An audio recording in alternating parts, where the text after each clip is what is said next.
ஓம் நம சிவாய. Voice by www.sivasiddha.org. யோகம் 8 அங்கங்களை கொண்டது.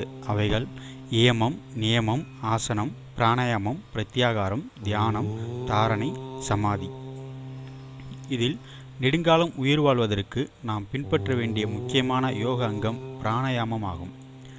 நம் உடலில் 10 விதமான வாயுக்கள் உள்ளன.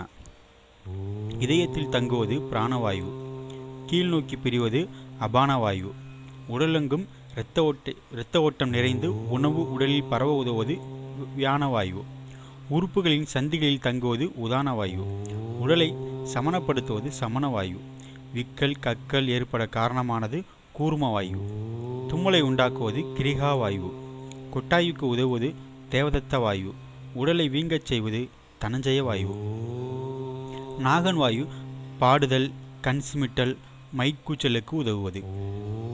இந்த 10 விதமான வாயுக்களையும் கட்டுப்பாட்டில் வைத்துக் கொள்வது அவசியம்.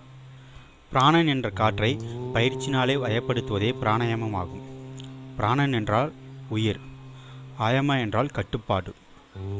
மூச்சை அடக்கும் முறை பிராணாயாமம் ஆகும். இதனை வாசி என்றும் கூறுவார்கள். வாசி என்பது முறையாக காற்றை சுவாசித்தல் எனப்படும். பிராணாயாமத்தில் 3 விதிகள் உள்ளன.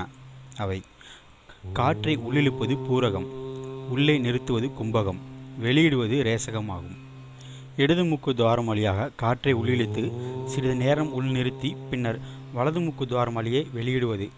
பின்னர் மாற்றி வலது மூக்கு துவாரம் வழியே இழுத்து நிறுத்தி இடது துவாரம் வழியே வெளியிடுவது. இது பிராணாயாமம் வயவஸ்தை எனப்படும்.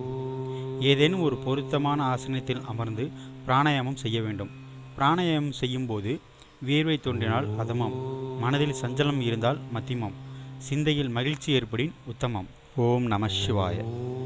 Voice by www.sivasiddha.org.